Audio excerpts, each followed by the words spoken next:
What's going on, everybody, and welcome back to Season 2, Episode 50 of Hit the Books, a podcast where we dive deep into the world of sports and sports gambling. Each episode, we break down the latest news and trends, provide analysis, and offer up our best bets and betting advice. So let's jump into this episode of Hit the Books. On this week's episode, I'm back, ready to rock. Looking forward to this week with the boys. Ace is out this week with the work event. We got lots and lots of good sports to go over this week to gear us for our closely approaching NFL season. Not to forget, we have some good stuff coming up in the next few weeks. August 16th, we will have our fantasy football episode. August 23rd, our college football futures and the start of that season. August 30th, the NFL Week 0, our inaugural episode to get our new season rolling. And on September 6th, we roll into Week 1 of the NFL. I know we're all super excited about that. Let's jump in and introduce my co-hosts. Huff and Mackie are the only ones here this week. Huff, why don't you get us started here this week? Yeah, what's going on, everyone? Happy to be back. Like Jesse said, Season 2, Episode 50, sneaking up on that 100th total episode here in a couple of weeks, August 31st, where we're going to be breaking into some of our NFL futures in our Week 0 episode for the NFL. So 100 episodes coming up, 97 today, Episode 50 this season. Excited to be back. A lot going on in the sports world, a lot of NFL signings. A little bit of NHL news with my Pittsburgh Penguins. Not much going on in the NBA, but obviously the MLB keeps rolling on. And a lot going on in the sports world, and I'm excited to get into it. Yes, sir. We got lots to uncover this week. Mackie, why don't you finish it off, and we'll jump into this week's episode.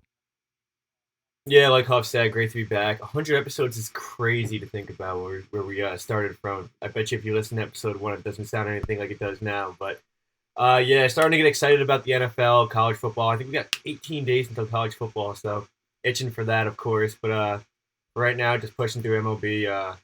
Yeah, Card picked it up a bit. Had a rough day last night, but other than that, we're pretty solid. So, yeah, that's about it. Alrighty, boys. Let's start off with our starting segment here. The top 3 best ways to win a bet. Who wants to get us started on this one? I think this is going to be an interesting one. I'll get us rolling here. So my personal top 3 ways to win a bet. They're probably going to go off of my 3 favorite sports to bet on, other than baseball. The walk-off baseball, I think, is an unfair advantage. I think that's a great one, just to allude to one of my picks. But my number 3 is going to be a game winner in an NHL game when you have a money line. Whether it be a shootout winner, preferably a 3-on-3 overtime, or in the playoffs when it's 5-on-5, the overtime is electric. The kind of one last game, next goal wins idea is a great mentality in the NHL playoffs. I love that. So cashing a bet on that is definitely going to be in my top 3. Number 2, I do have the walk-off home run. I think I don't bet on baseball a whole ton, but when I do, and you get the walk-off home run, say your team, you're down 2-1 in the 9th. You got a runner on base and a guy up to bat hits a dinger to take a 3-2 lead, a walk-off win, and you just got a money line. There's no better feeling when you're down and out in the bottom of the 9th inning and you get that walk-off home run to cash the bet.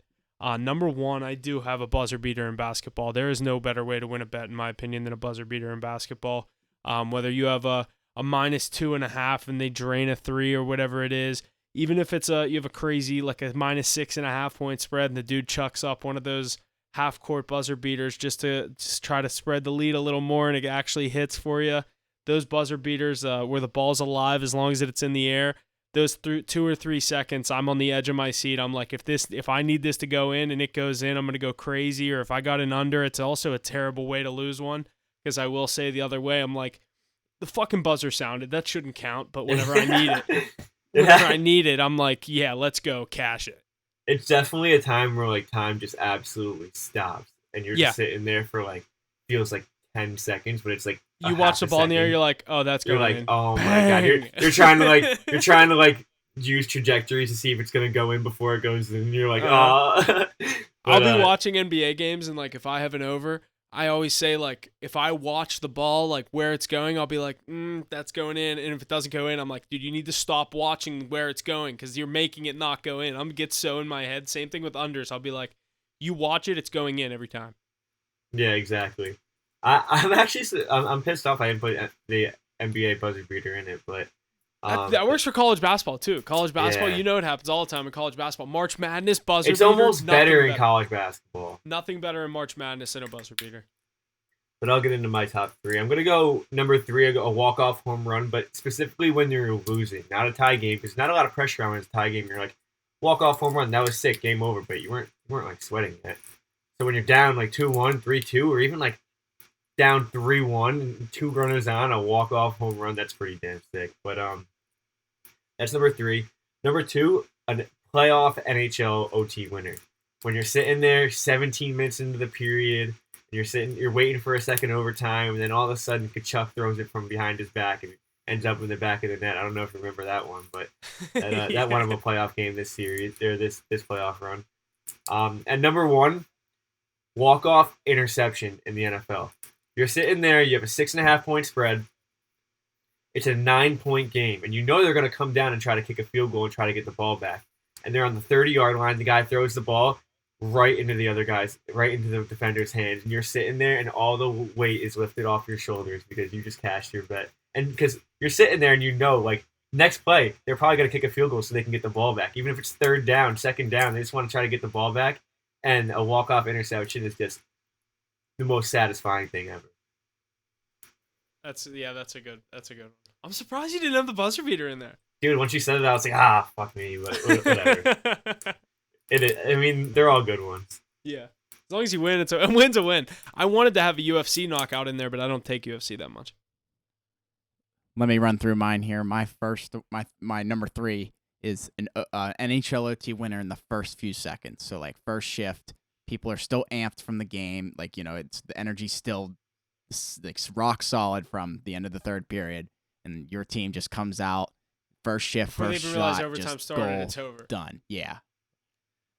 Second is, I kind of went like broad on this one, by the other team's fault. So, like, a prime example, Huff, an opposite example is the national championship game when they missed that field goal. Like, imagine you're on the side that you need them to miss that field goal. You know, like, you have them by so, that. like, you're, yeah. By, you know. So you're sitting there, you think you're gonna lose, and all of a sudden, shank. Yeah, exactly. And it's, you know, lights out, like, unreal. Like, so, you needed Georgia in that game, and I needed Ohio State. Yeah. And my number one is with your boys. There's nothing better than winning a bet with your boys. Dude, I was thinking scenarios like that, and I was gonna be like being in the bar, bombed out of my mind, just looking up at the TV and seeing it cash. Like, that's pretty dope too. That's a good one. Like, that stuff's good. I didn't think of it like that. See, I thought I see what you mean. That's kind of the way I was looking at it too. But yeah, definitely a good list. Usually with that first one though, when you said first few seconds, I haven't even clicked back to the channel yet, and I'm like, fuck, I missed it. Awesome, boys. Good stuff. Yeah, why don't we jump right into this week's episode? I think the NHL is going to be the first thing we're going to run through. Huff said it, the Pittsburgh Penguins have made some moves. They acquired 3-time Norris Trophy winner, defending Norris Trophy winner, Erik Karlsson from the San Jose Sharks in a 3-team trade. Sharks will retain part of Karlsson's salary, giving Penguins just a $10 million cap hit. What are you guys thinking about this one, Huff? Huff, give us our throwdown. This is one that we've been hearing the news and the rumblings of this for the past couple of weeks. Obviously, when Kyle Dubas was named the GM of the Penguins, it was an older team and, you know, an aging team that they knew someone needed to come in here and make a change, whether it be a splash with a young player or a superstar that's, you know, going to help you go out and win a playoff series. In the case of the Penguins, where we haven't won one in the past couple of years, and, you know, people like me, we already have our eyes set on the Eastern Conference Finals and the Cup with getting a guy like Erik Karlsson back on the blue line. A guy that just won his third Norris Trophy at a 100-point season in San Jose. You know, when you're in San Jose and you're playing defense for the Sharks, and you have a 100-point season. I mean, they weren't that good of a team last year. He had a hell of a season on a pretty bad team, in my opinion. I don't know. I'm really excited to get him. I'm interested to hear, Mackie. I don't know what you thought of this. We didn't really talk about this too much. Obviously, we did give up a lot, but the names that we gave up, I didn't think they were anything too much as far as a long-term plan for the Penguins in this short-term win-now mode that we're in. Guys like Casey DeSmith, Jeff Petrie, I didn't see any of them part of here or being a part of this team if we were going to go far into the playoffs. I like the move that we made to bring in Nedeljkovic. I thought that's why they shipped out to Smith, but I don't know. I'm interested to see what Karlsson adds to this team, because obviously when you have I heard Mike Grinelli on Chicklets call Chris Letang a Walmart version of Erik Karlsson. Thought that was a little bit of disrespect there coming from him, but I don't know. I'm interested to see because obviously now we have two of the more high-end offensive defensemen. I know Letang is more on the tail end of his career with the injuries and the strokes that he's had, but I don't know. I'm interested to hear what you have to say about this because obviously me and Jesse are pretty stoked getting Karlsson. Yeah, I mean, obviously, anytime you bring in a player like Erik Karlsson, you're not going to be upset no matter what you have to give up. And honestly, I don't think you really gave up that much, maybe a little in the draft picks. But the only thing about this is the age. I mean, the Pittsburgh Penguins, before this trade even happened, were the only team in the league that their average age was over 30 years old. And obviously, it only went up. But yeah, I mean, you're bringing in a guy who's 33 years old. He's obviously the age is not what you need for the Pittsburgh Penguins, but the objective here is to make use of Crosby's final years. And if you're gonna try to rebuild and throw some of the team away while he has a few years left, I mean, it's just kind of a waste of time. He's still obviously one of the best players in the league, and bringing in a player like Erik Karlsson, just coming off a Norris Trophy, obviously is not a bad idea. It's just, I mean, this is it's still a loaded conference, still a loaded division.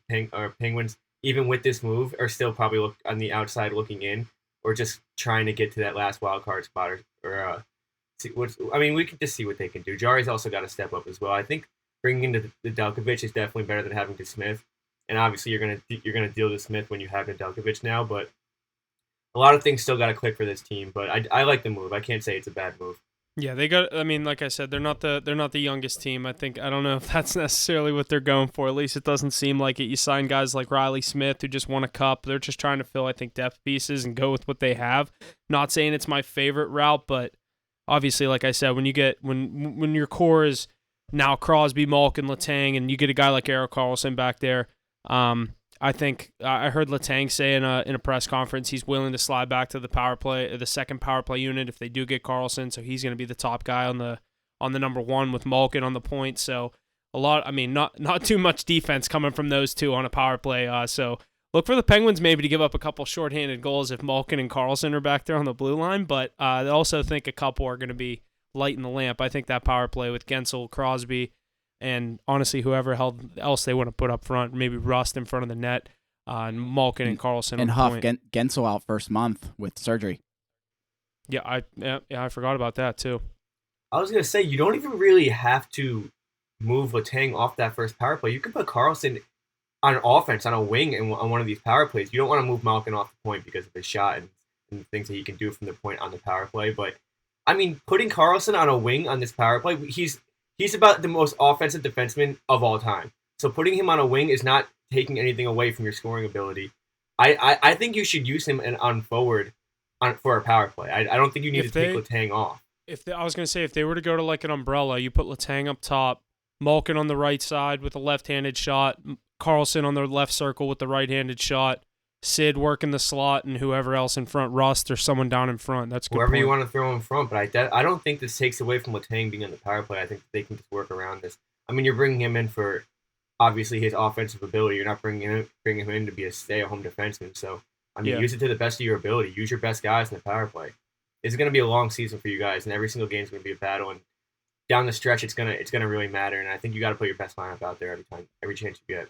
The one thing I didn't see that was pretty cool was when Karlsson got here and he was walking around the facility. I didn't realize Jason Spezza works for the Penguins. He's like a scout for player development or something. Yeah, player development. So Spezza was giving Karlsson the tour around. I'm like, wait, when did Jason Spezza get here? Can he play? Like, I know he's old, but like, we need a guy. Can he suit up? Like, I saw that picture, and now I feel like a plug for not knowing that was Jason Spezza. But I was like, who is that? Because I saw a picture of Spezza and Karlsson when they were in the Ottawa unis, but and then Spezza was obviously in a suit when I saw the other picture. But yeah, that's he was pretty cool. He was in the Penguins golf shirt. I was like, what? I was like, what is his job? And I looked it up. It's like director of player development or something. Like they just make up those roles for guys.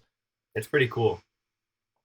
But yeah, Kyle Dubas is doing everything he can as soon as he gets there. I mean, you want to make an impact on the city, so. I like the move, though. I would have liked Dumba. We're going to get into that, but I don't know if we had the money for him, but we'll get into that. Yeah, definitely happy with what Dubas is doing here in the Pittsburgh era. Lots of good stuff coming from him.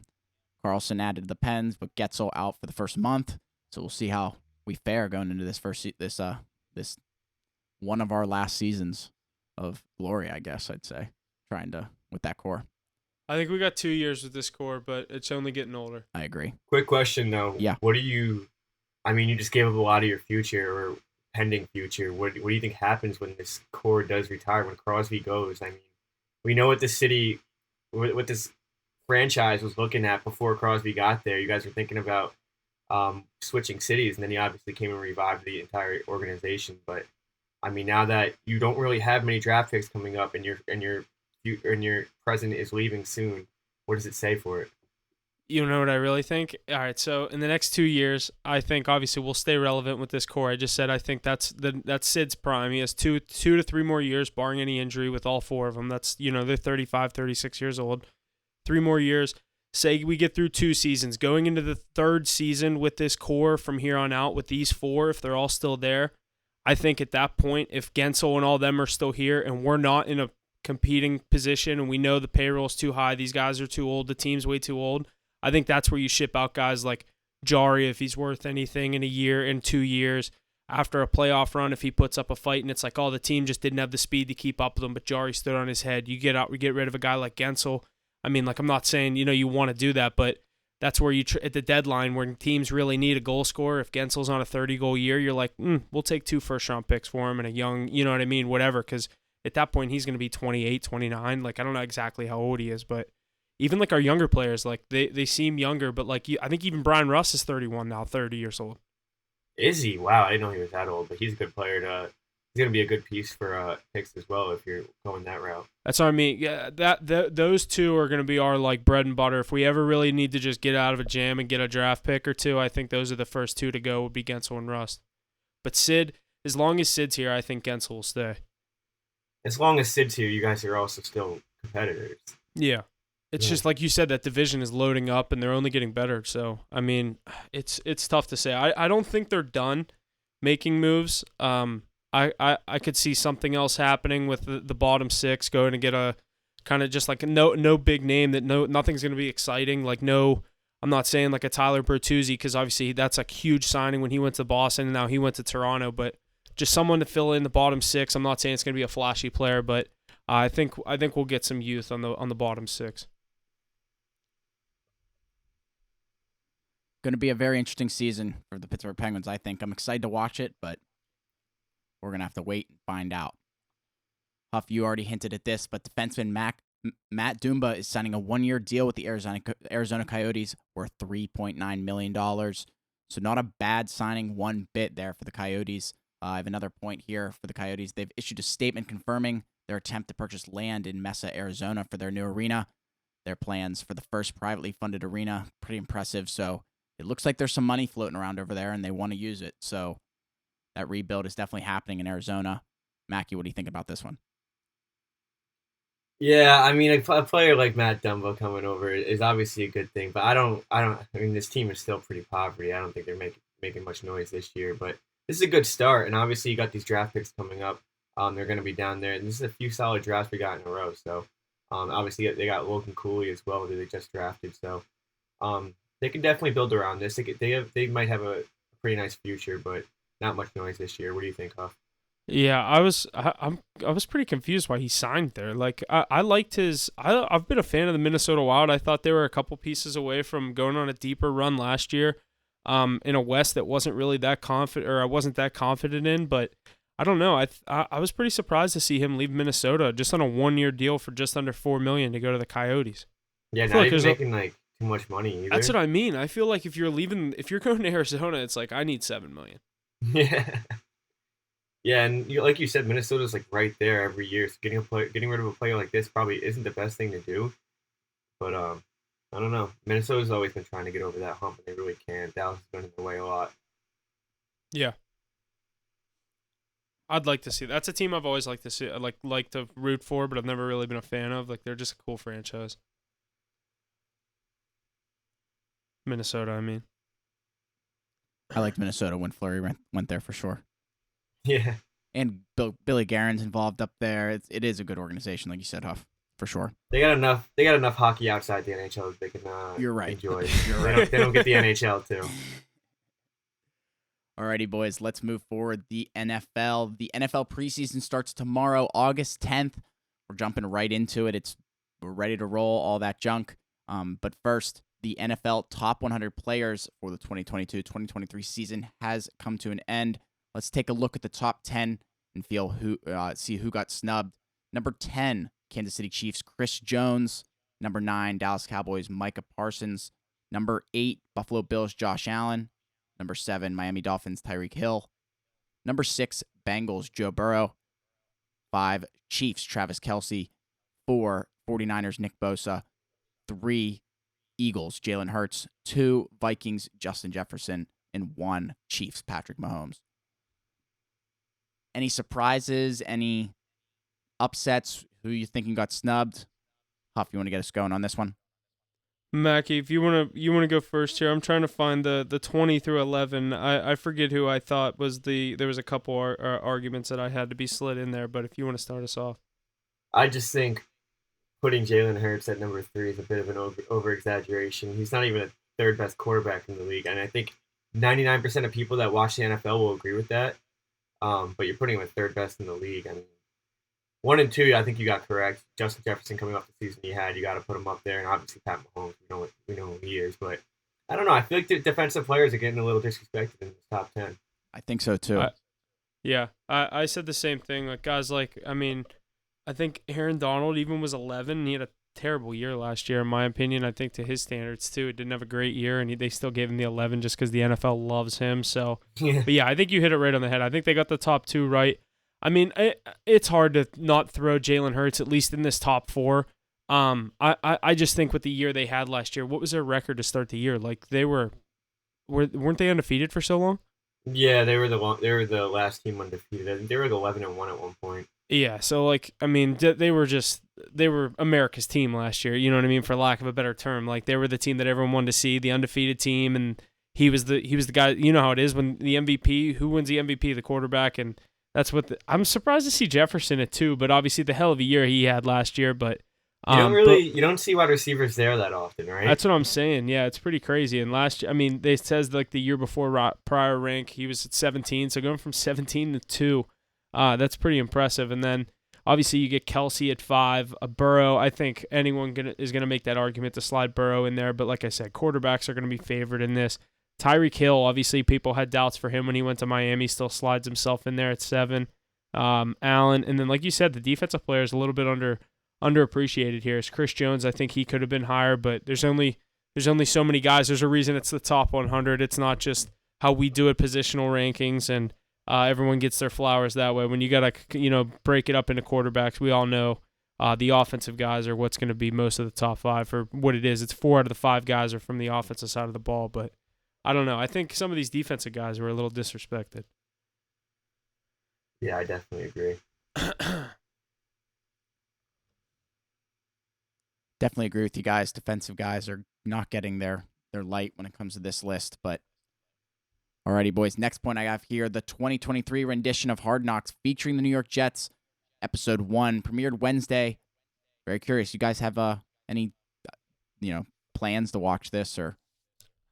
I usually start out with Hard Knocks every year, and then once football actually gets around, they usually work it to the last episodes right before the season comes out. But I suck with TV shows and keeping up with them, so I'll start it. Some of the highlights I've seen or some of the clips I've seen on Instagram so far have looked pretty good. So I have been pretty excited for this, and obviously, like I always say, give me any football. I watched that quarterback. I'm about to watch that Johnny Manziel one too. I heard that's another good one. So. I'll eat up some Hard Knocks to start out my month of August before football gets underway.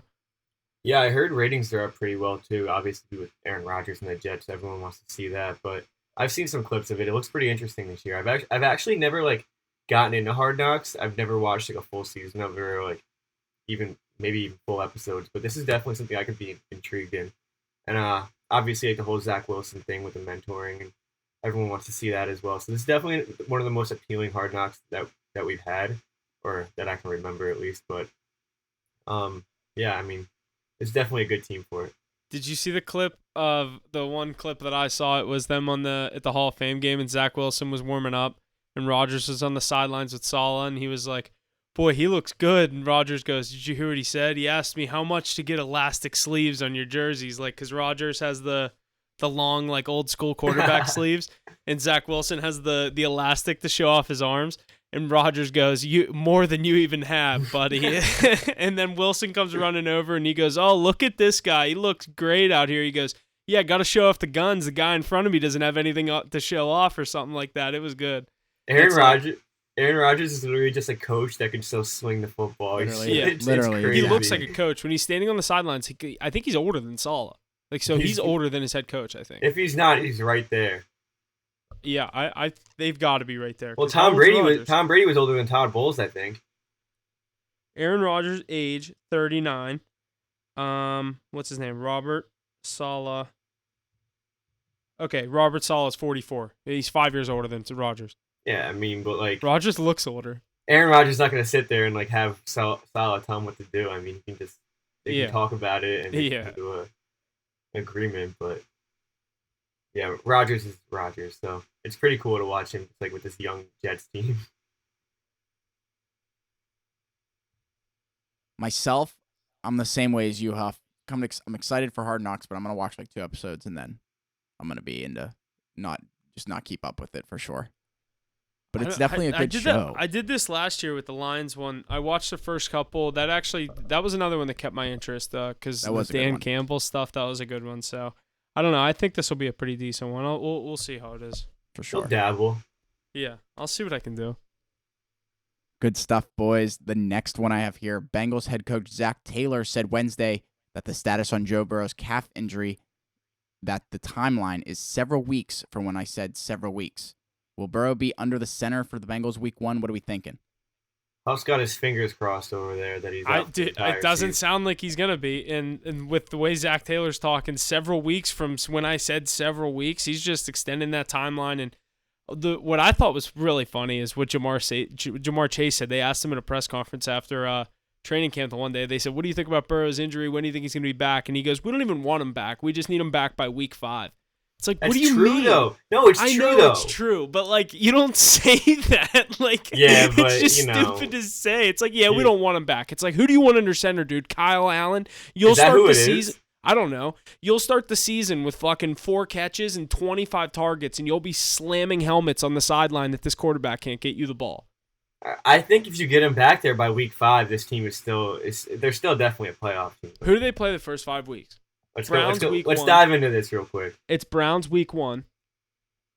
So divisional game. Like if there's no Burrow, it's not Browns week 1. Or yeah, it is Browns week 1. Sorry, where is it?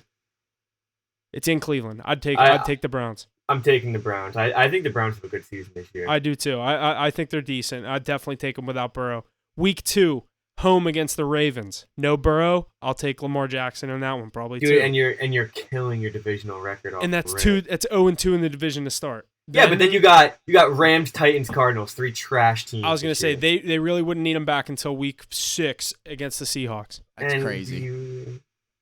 It's true though. And they're even pushing. I think they'd lose at least 3 games without him. I think if you're sitting at 2-3, even 1-4 through 5 weeks, I think they're still a wild card team, and they're obviously gonna make noise in the playoffs. Joe Burrow. But let's go the other way and look at what the Browns would be through 5 weeks. They get the Steelers and Browns play each other week 2. I was just looking at division. Then they get the Titans, Ravens, 49ers. So Niners. Oh no, Niners is week 6, so they would bye week 5. Steelers first 2 weeks is 49ers at home and then Browns at home. Yeah, that 49ers game is a trap though. I know, Sam Darnold. I think I'm sitting on the Steelers and not gonna lie. You like the Steelers? You're saying? Yeah, I think everyone's gonna be on the Niners. 2.5 point spread, I think, at this point. I think it's been 2.5 like since the line opened. It has. You got to see the Rams this year, though. They can go one of 2 ways. I mean, that team, we saw them win a Super Bowl 2 years ago. I'll avoid their games for probably the first 2 weeks till I see actually how the fuck they're gonna play football. Because remember how fucked we got last year on them opening night? We were like defending Super Bowl champs. They're gonna beat the Bills. We all team carded Rams money line first play of the season, and then Josh Allen just went in there and absolutely looked like the biggest Super Bowl hangover for one game, and really it carried over throughout the whole season for the Rams. And then everyone hopped on the Bills, and then the Bills ended up losing first or second round. over exaggerations are inevitable, but yeah, this is a team I'm definitely gonna stay away from for the first few weeks. Get a feel for them. Because they're not going to be bad, but they have the team. I mean, they have the superstars at least. If you have Cooper Kupp, Matt Stafford on a good day is pretty damn good. Aaron Donald obviously. On a really good day, who are you taking, Matt Stafford or Kirk Cousins? Because Kirk Cousins. I think it's pretty close. Today, like tomorrow, or 2 years ago? 2 years ago, I'm taking Matt Stafford. Tomorrow, I'm taking Kirk Cousins. Okay, I agree. But Matt Stafford, man, like I liked him when he was on the Lions, but they've both had crazy wide receivers that have just done it all for them, though. Yeah, definitely. Kirk's just kind of getting used to his now, though. Because even Stafford in Detroit, he had Megatron. Well, that's what inflated all of his stats, too. Yeah. He has really good numbers from Detroit. He used to just air it out because they didn't have any running backs. They would just air it out every game. And their defense couldn't stop anyone, so they'd have to score like 30 points. Never made the playoffs. Or if they did, they got kicked out first round. Jared Goff, part of my take was asking Jared Goff, they were like, is it like weird? Like, you know, the Lions are opening up the season against the Chiefs. Like, for the NFL fan, like, that's pretty weird. You know, like, you get the Lions, like, no one really wants to see the Lions, like, the opening game of the season. He's like, why is that weird? I've only been here for 2 years. Like, all I know is, like, we missed the playoffs. We were a bubble team last year. And they're like, oh, yeah, I guess you're right. And he's like, yeah, but I know what you mean. Like, you know, the losing mentality, all that kind of stuff. It's like, yeah, like, the Lions have turned around. Like, the NFL obviously kind of respects what they're doing because to give them that spotlight week 1, we'll have to see.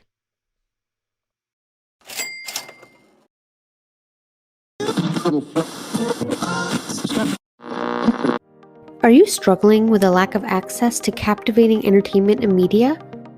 Are you faced with constant judgment and ridicule from friends and family for your inability to respond appropriately to sensitive situations? If this sounds like you might be suffering from being emotionally dead inside.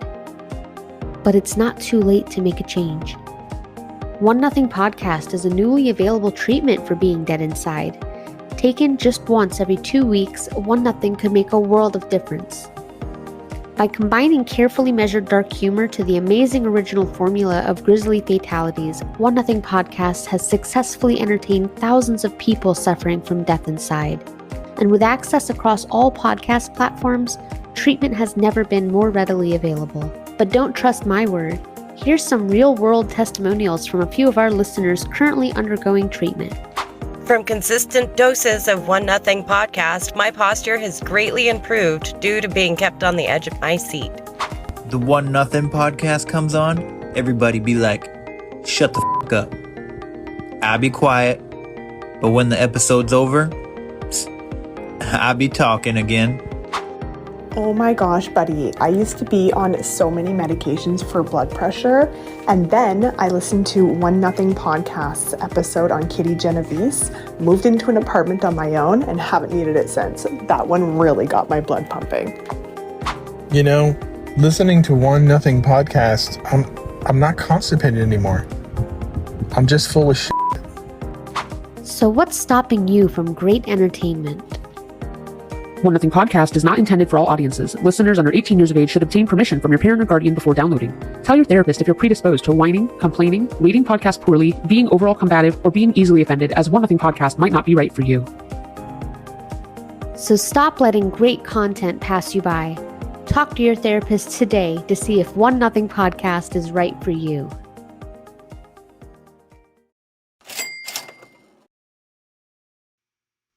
Alrighty, boys. Let's go through our top 5 edge rushers. I know Ace isn't here, and he's real excited about these, so I think, Huff, do you have his to read off? You want to start off with those? Yeah, we'll start off with Aces. He's got his Patriot at number 5, Matthew Judon, Nick Bosa at number 4, Micah Parsons at number 2, TJ Watt at Micah Parsons at number 3, TJ Watt at number 2, and Myles Garrett at 1. I'm going to say that again because I can't read. All right, so I'm going to go, here's Aces right here. At number 5, he has his Patriot, Matthew Judon. Number 4, Nick Bosa. Number 3, Micah Parsons. Number 2, TJ Watt. And number 1, he has Myles Garrett. I'll get into mine. Obviously, he fucking put TJ Watt and Parsons at 2 and 3 just to try to piss us off because he texted us and said, I wish I was going to be there for the debate. So we knew that was coming. I have a pretty different, I have a pretty similar top 3 I think most of us are going to, but my 4 and 5, I have a lot of honorable mentions. So I'll just do my 5 to 1 and then give my honorable mentions. My 5 is Nick Bosa. My 4 is Max Crosby. I think the potential that he has is crazy. Number 3, I'm going to go Parsons. Number 2, Myles Garrett. And number 1, I'm going to go to my guy, TJ Watt. My honorable mentions, other than the other Bosa, Joey Bosa, I am huge on Aiden Hutchinson for Detroit. I really like him. So those are going to be my honorable mentions. And I did have Matthew Judon right there as my 8th guy. So my 3 honorable mentions, Joey Bosa, Aiden Hutchinson, Matthew Judon. But my top 5 is Bosa, Crosby, Parsons, Garrett, TJ Watt.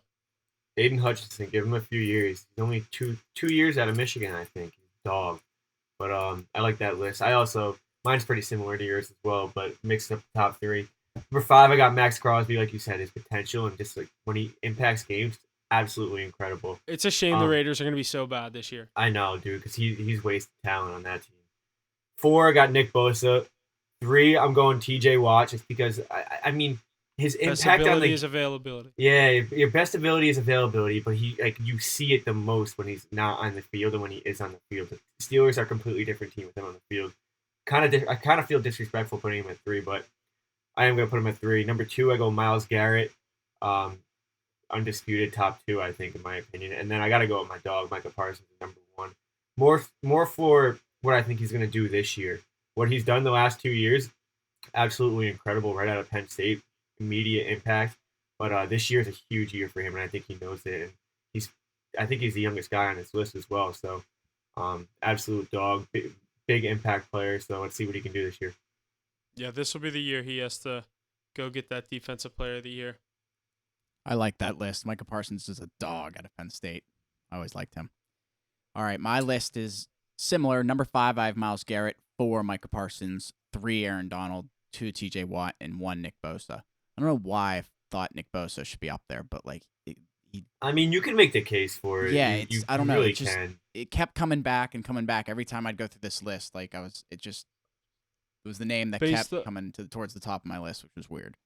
But I was gonna say the one that never really slid in there for me was the older Bosa, Joey. I just think Nick was, even whenever Joey Bosa came into school or came into the NFL. We were always kind of waiting on. They always knew that there was the younger brother that was supposed to be even better than he was. So, Joey wasn't Nick Bosa ranked? We just went through that top 10. Wasn't he ranked 4th fucking best player in the league last year? I'm trying to find that again. I don't know. But Joey coming out of Ohio State was definitely supposed to be. Yeah, 4. He was ranked 4th. That's pretty crazy. I didn't realize that. He was the highest rated defensive player. He's up there. He's definitely in the conversation. I just gotta put those 3 guys ahead of him. TJ Watt, dude, I think he was ranked 18th out of all edge rushers. I saw that. I was like, God damn, that's disrespectful. They had got, last year, if you're going off just the last year, they had so many, all those Eagles, Josh Sweat, yeah, Hassan Reddick, they had crazy stats edge rushing for the Eagles. I'm trying to think, Yannick Ngakwe's got to be up there, but none of those guys are top 5. You know what I mean? Yeah, these are the guys that come to mind when you think top 5. Judon's there. I wouldn't put him in the top 5 yet, though. I think there's a few guys I would even put right behind the top 5. That's what I'm saying. I have probably 2 more guys before I slide Judon in there. Even the dude for Seattle, I can't pronounce his name, but he's a younger dude. He's pretty fucking good. He had a Lawway or something. He has a name I wouldn't be able to pronounce. He was a stud last year for Seattle.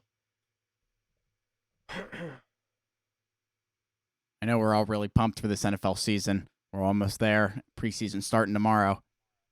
But this next one's pretty interesting. Saints running back Alvin Kamara receives a 3-game suspension for his involvement in a Las Vegas fight during the Pro Bowl in February 2022. So we're seeing this come around. He's getting a 3-game suspension off the crack. What do you guys think? I actually remember when this happened. You do? Wasn't this right after they got kicked out of the playoffs or something? Yeah, it was.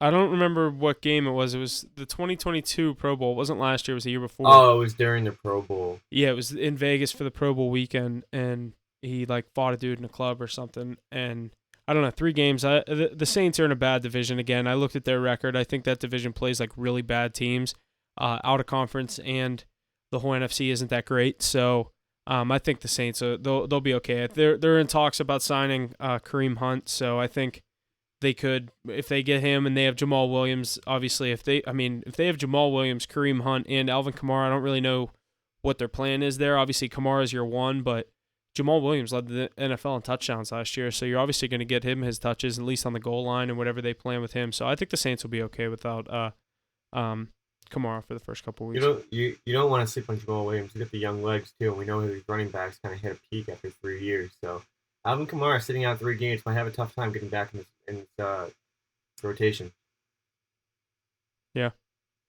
True. Jamal Williams goes off the first 2 weeks. Yeah. He's good, dude. He had a good year last year, and he's coming right off of that. I mean, what is this? His 3rd year in the league? He was with the Packers for 2 years. This might be his 4th.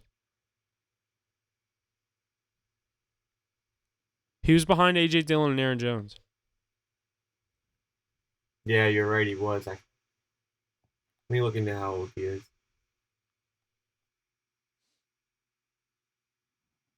Let's stay on the Saints train here. The Saints plan to sign linebacker Anthony Barr and running back Kareem Hunt pending physicals. Kareem Hunt said he had a great visit with the Saints. He's now on his way to Indianapolis to meet with the Colts on Wednesday. Do we see the Saints making some of these ads here? What are we thinking here? I don't know. Him going to the Colts is also a pretty interesting spot in my opinion, because obviously the Colts are kind of on their way towards a downward spiral, but we don't really know what's going to happen with the situation with Jonathan Taylor and what's going on there. So do they have a lot of money to give? I don't know, because he's probably not going to get a lot of money either. So it's either he's going to go to the Saints and have a chance to go to the playoffs, but he's going to sit behind 2 guys when Kamara comes back and Jamal Williams, or he's going to go to the Colts and risk sitting behind Jonathan Taylor, or Jonathan Taylor gets traded and he's the number 1 there. Like, I don't really know what the plan is, because they have that, what's his name, Jackson or something, Deion Jackson, I think is his name. He was a young guy like that too. So, I mean, with what Jim Irsay is saying, they're probably cool with just paying the young guy nothing at running back.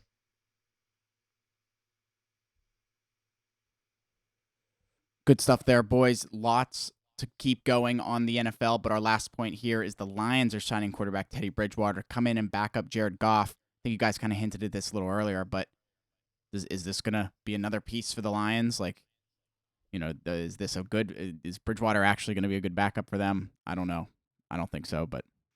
I mean, it's one of the better backups in the league, but it doesn't really come into play. How often do you see a quarterback sit out? And Jared Goff is good. He's been underrated the past few years because he got dealt by the Rams, and they wanted to do that switch, and then obviously Stafford came in and won him a championship right away. So Goff gets looked at as a pretty shitty quarterback, but he did get to a Super Bowl 5 years ago, I think. Didn't put up a very good showing. I think he only put up 3 points, but he is a pretty good quarterback, and he showed it last year. And this Lions team is getting a lot better. So it's not like a situation where they're gonna be like step up or Bridgewater's coming in. I think it's more of like a safety net type of thing. I don't know. He's definitely one of the better backups in the league, though, at this point. Yeah, I would say the same thing. I don't think I agree with your take on Jared Goff. I think they're in a pretty good spot. They're the favorite to win this division. I think at plus 120. Even though I'm still probably not going to pick them to win the division, I'm probably still going with the Vikings. I like the value in the Vikings at plus 275 that I've seen, but crazy value. Yeah, I said the same thing. I don't think you can give the Lions the favorite to win this division yet. I think it should be a little more even, but prove something first, right? Exactly. Alrighty, boys. Lots of good stuff there in the NFL. We are just a mere 29 days away with preseason starting here tomorrow. We're all super excited, I know. And we will have lots to look forward to as these live streams start and things like that. I think that week 1 Steelers-49ers game, we're going to have a lot of good conversation about that one. So I'm really looking forward to it. The NBA season is just 76 days away. I know we're really excited about that one as well. But let's jump into a little MLB with our power rankings for the week of August 7th. Coming in at number 5, we have the Los Angeles Dodgers. Number 4, the Tampa Bay Rays. 3, the Texas Rangers, 2, the Baltimore Orioles, and number 1, the Atlanta Braves. So pretty good list there, boys. Any comment on that before we move forward to what's going on in the MLB as a whole? Those Rangers, man. We kicked them out of the power rankings last week, and they shut us up with 8 straight wins. I was gonna say, and then we kind of hopped on it for a couple of games, and we at least kind of made some money off of it. So if we're gonna be wrong about pulling them out of there, at least we hopped on whenever they started winning games again. Yeah, but those Braves and Orioles are holding real strong, 1 and 2. I don't think anyone's taking their spot anytime soon. But 3, Rays 4, and continue 5. to slide. What? Rays continue to slide. Yeah, they were back up to 3 last week, but they've been 3-4, 3-4. They could slide out soon. I mean, you got those teams knocking on the door. Those Astros want to get in real bad. I know they do. So, Astros. Did Texas lose today? They were down 2-0 to Oakland. They lost 2-0. Yes. Astros are gonna lose too. It doesn't matter. No. Don't say that. It's okay. I'm on the But O's if they both tonight. if they both lose on the same day, it's okay. Did you see that game last night? They No, were down 6-3 going into the top of the 9th. They won 7-6. I didn't see that. I did see they won. I didn't see how. That's cool. Dude, it was incredible. I saw people tweeting like cash O's. I'm like, dude, bases loaded, top 9. Like, careful. That was like I was at that Pirate game and I left early. I knew the Pirates were gonna blow that. When I left, I think it was 6-5, and the 2 outs, top of the 9th. I think it was a 1-2 count. Braves got a base hit, tied the game. Another base hit, or I think it was a double. Boom, 8-6. So all with 2 outs, they scored 3 runs. It's like those good teams, they're never out of these games. Especially when the right part of their lineup comes up, at least for the Braves. I think it was Olsen, so it's like boom. Especially the Braves, man. I mean, any part of that lineup comes up, and you gotta be timid about it. There's no Dude, one. Darno had 3 doubles last night, or 4 doubles. Darno's batting like 260, dude. It's insane. There's not one person on that lineup that's like not having a good year. It's crazy. 1 through 9, you gotta worry about every single guy. It's crazy, but that's why they are the best team in the league. Yeah, and then I saw Acuna get beamed in the elbow. Yeah, everyone's like, yeah, they're doing it on purpose. Like, relax, dude. The guy gets beamed. Like, everyone else gets beamed in the MLB just because he's having a good year. It's intentional. Yeah, Of course, right? did you see Acuna after he scored his home run? So he was 0 for 5 2 days ago in the first game of the series. And then he hit the home run in the first at bat yesterday. And I think it was the second pitch of the game. They kept zooming in on him. He was like talking so much shit over at the Pirates dugout the whole time. And then obviously Hayes hit a 3-run bomb in like the second inning. So then I think he kind of shut up. But then when he got hit by the pitch, he looked pretty pissed. Yeah, he left the game. Yeah. That was the video I sent you. I was sitting right there. I took the video. I'm like, he's either going to get a home run here or strike out. And boom, he gets hit by a pitch. I'm like, or he just gets hurt and leaves the game in total. He got hit on his pad. Yeah. It's a pad there, and he got hit in it. Yeah, it's like, what do you wear those fucking flashy yellow pads for? It's like, what do you have it for, man? Like, yeah. I mean, I know they're swaggy as fuck and they add style, but can't be bitching if it hits that and you're out and missed a couple games. Is he playing tonight? I'm sure he is. I'll check. I'm in fantasy. Yeah, he is playing tonight. He's leading off. I gotta turn it on. But yeah, we can get into this these wild card races. Right now in the NL is getting really tight. They got Phillies leading by 3 games right now. Giants are in that second wild card spot, also 3 games up, and the Cubs are sitting there in that third wild card spot, tied with the Marlins. The Reds are a half a game out. The Diamondbacks are 2 games out, and the Padres are 4 games out. That kind of wraps up the teams that are still in the race. So, Huff, you want to dive into this a little? What teams do you think are gonna end up getting in at the end of the season? Yeah, I'm obviously gonna go with the Phillies. I think they've been hot of late, even though they struggled with these the Nationals last night in the second part of that doubleheader, and but they've been rolling the past couple of weeks. I think the Phillies will lock up one of these spots as well as the Giants. That's a team I've liked the past couple of weeks. I've said they're not necessarily the splashiest team, the flashiest team that you want to go out and they don't have all the superstars, but I think the consistency that they bring every night, I think they could get in. A team that scares me, that I was liking earlier on, was Arizona and San Diego, but obviously for good reasons with San Diego. But I don't know, the inconsistencies. I didn't love the moves that they made at the deadline to go get like Rich Hill and G-Man Choi from the Pirates, and I didn't think that added much to them at all. I'm not saying they needed too much from a batting perspective, but I've never been too big on the Reds. I think they're still a year or two away. I don't think they'll get in. I like this Cubs team. I said early on, I think this Cubs team was going to take a while to get rolling with all these new names and the new lineup, the free agency moves that they made with Dansby Swanson and Bellinger and all the names they brought in. I definitely could see the highest scoring offense since the All-Star break get in. So I know it's the easy answer to give you Giants, Phillies, and probably the Cubs, but I do like it to kind of separate how it is. I think those three teams will continue to separate themselves. I know Miami's sitting there right there with the same record as the Cubs, but I don't know. I haven't been big on this Marlins or Reds team all year. I watched them play today. Obviously, Miami won, so they're going to beat up on each other a little bit today or this week. So I don't know. Who are you going with here? I'm not big on the Diamondbacks or the Padres. I thought the Diamondbacks hit a little streak where they kind of came back to reality, similar to the Rays.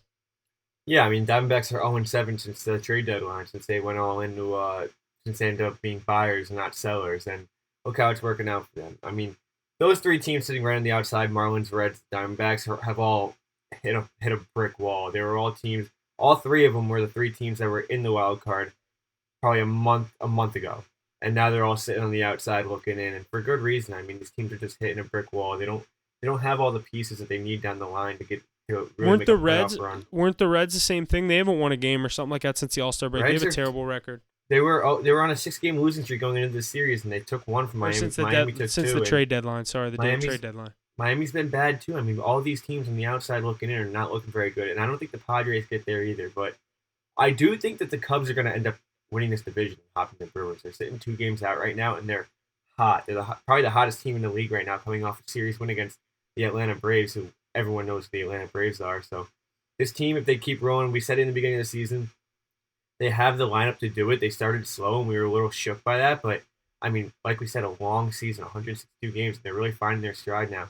Big players stepping up. The pitching's there. So I think this team hops the Brewers and wins the division. And the Brewers find themselves in that last wild card spot. But I think the teams in the NL right now are going to stay in the playoffs.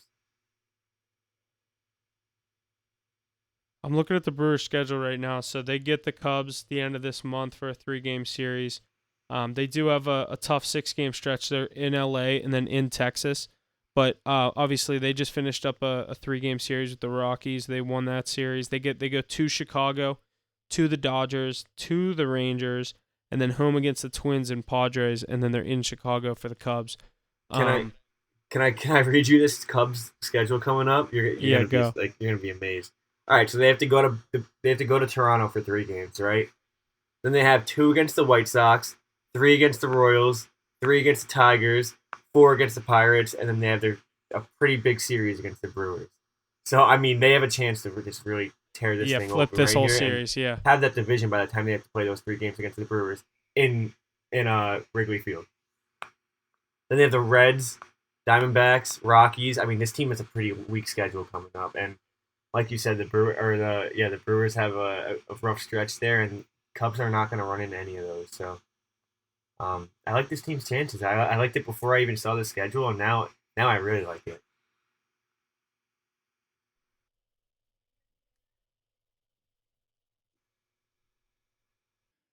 Alrighty, boys, lots of good stuff there in the MLB. But let's jump over to these college football realignments. Just curious to see where all these different teams are ending up with all these different changes coming to the college football league. Let's start with the ACC. The ACC isn't having much of a change. They're having the same 14 teams heading into the 2024 season. Notre Dame still has a 5-game arrangement with the conference. They have a ESPN TV deal that runs through 2036. Following them, the Big 12. The Big 12 will have 16 schools for the 2024 season. The Big 12 had 10 schools in 2022. Conference added BYU, Cincinnati, Houston, and UCF for the 2023 season, and lost Oklahoma and Texas to the SEC in 2024. Arizona, Arizona State, Colorado, and Utah are joining the Big 12 in 2024. Following them, the Big 10. The Big 10 will have 18 teams in 2024 to the 2025 season. Oregon, UCLA, USC, and Washington are leaving the Pac-12 to join the Big 10. And over to the Pac-12. The Pac-12 will now have 4 teams in the 2024-2025 season. Oregon, UCLA, USC, and Washington are heading the Big Ten. Arizona, Arizona State, Colorado, and Utah are heading the Big 12. Like I said, the SEC will have 16 teams in 2024-2025. Oklahoma and Texas are joining the conference next season. Anything else you guys want to hear? That's a lot to take in. I was thinking about some of the matchups that we're going to get now. Obviously, in college football, college basketball, all the sports, if this is how the new conferences are going to be, we're going to get a lot of the West Virginia, like Utah, West Virginia, Colorado. We're going to get to see Dion in the Big 12, what he can do in a year or so. But it's going to be interesting in college football and college basketball. The college sports world is forever changing, obviously, with the NIL the past couple years.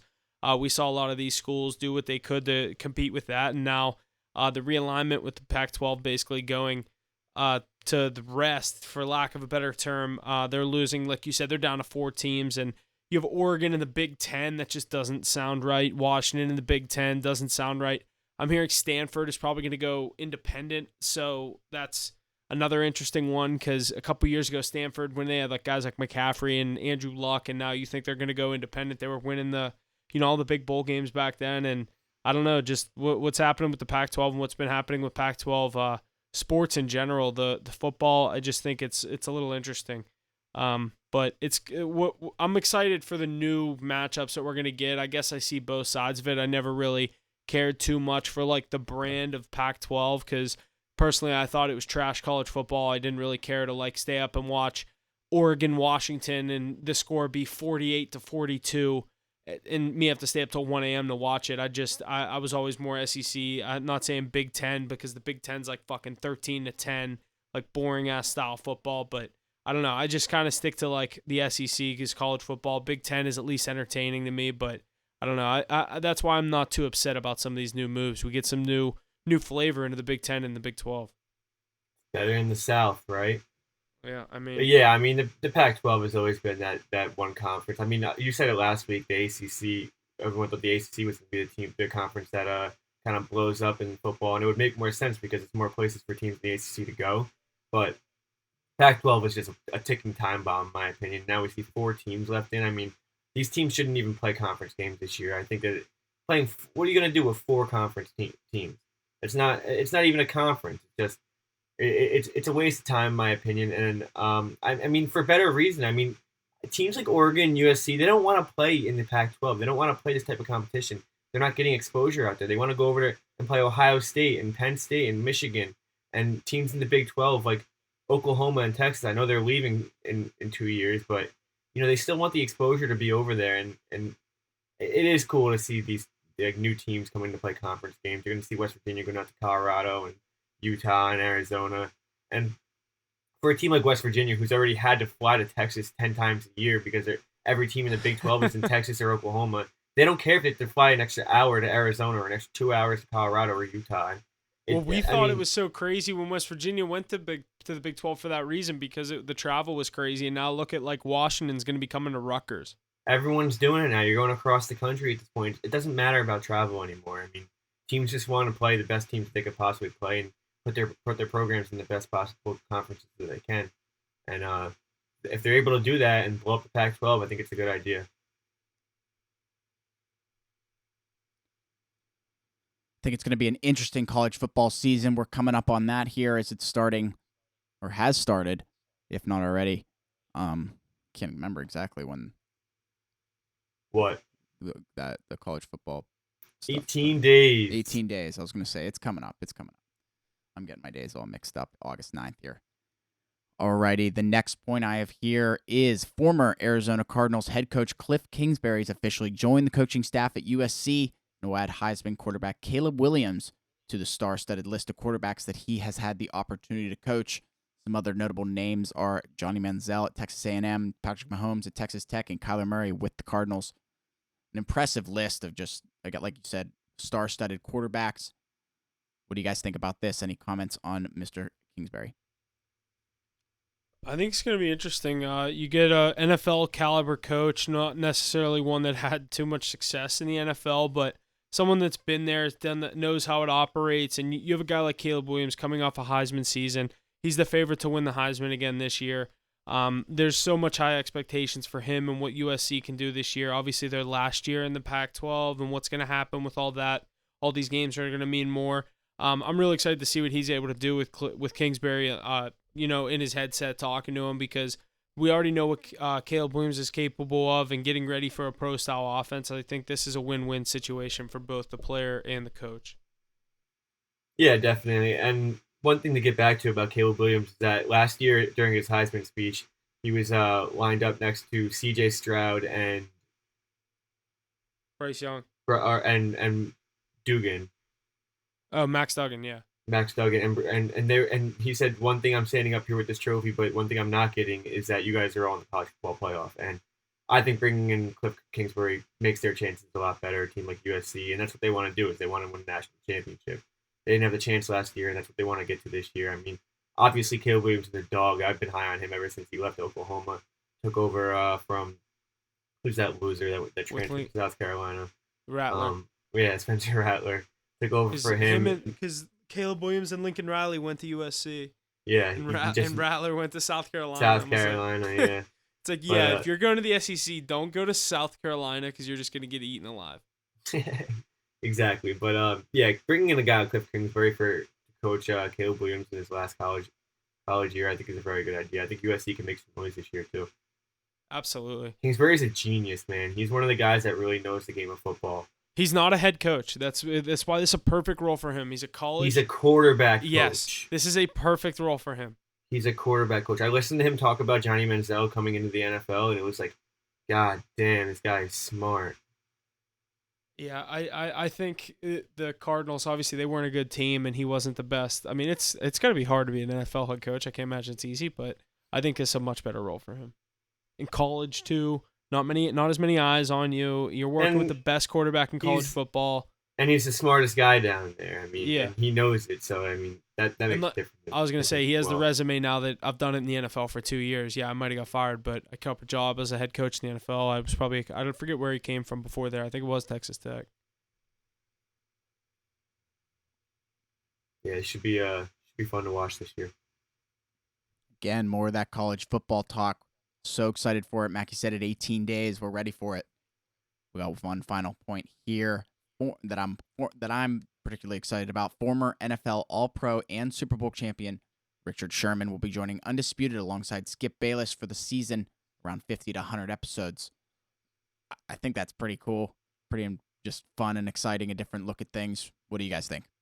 The old football fans, not even the old football fans, but, if you've been watching football for a good amount of time, you remember right after he talks his ass off to Crabtree, he talks his ass off to Skip on Undisputed. So, what did he tell him? He's better at life than him or something? So yeah, he was like, I have 14 interceptions through 3 years. And he goes, oh, I'm not doubting you. Do you think you're better than Darrelle Revis? He goes, I'm better at life than you. Yeah, he's like, I'm not talking about me. But Richard Sherman's done a lot of growing up since that time, obviously. So he's getting his name out there in the reporting game. This is a good step for him. I can't wait for this first episode. I'm not going to lie. I did not like Skip and Shannon. I will tune in the first episode. Richard Sherman's on there to see if they reference that at all. Definitely. They're definitely going to bring it up. But yeah, they got to just air the grievances real quick and then just kind of let it go. That's going to be interesting to listen to. But, Richard Sherman's grown up a lot since then. He's gonna be humble about it. It's gonna be so. They're gonna show the clip. It's gonna be so funny. Richard Sherman's probably gonna say that. He's gonna be like, I was a cocky asshole. I was 25, 26 years old. Yeah, he's probably gonna be like, I was trying to get paid. Like, I think that was before he was probably on a rookie deal. He's only his third year in the NFL. Yeah, he was making a name for himself at that point. He goes, you better than Darrelle Revis is right now? He goes, I'm better at life than you. He's like, I'm not talking about me, bro. He's like, dude, I'm 60 years old. So good. And look at them now in the same exact situation. Yeah.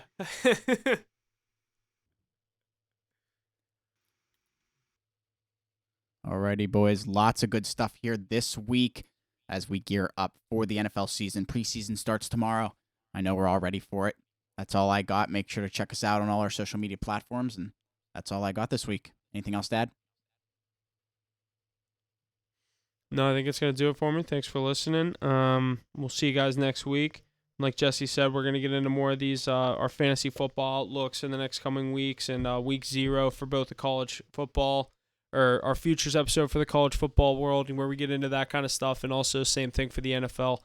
So definitely the next couple episodes going to be ones you do not want to miss, as football is right around the corner. We said preseason getting underway. Not really going to be betting on preseason, but about a month away from some real football, and I can't wait for it. So thanks for listening. We'll see you guys next week.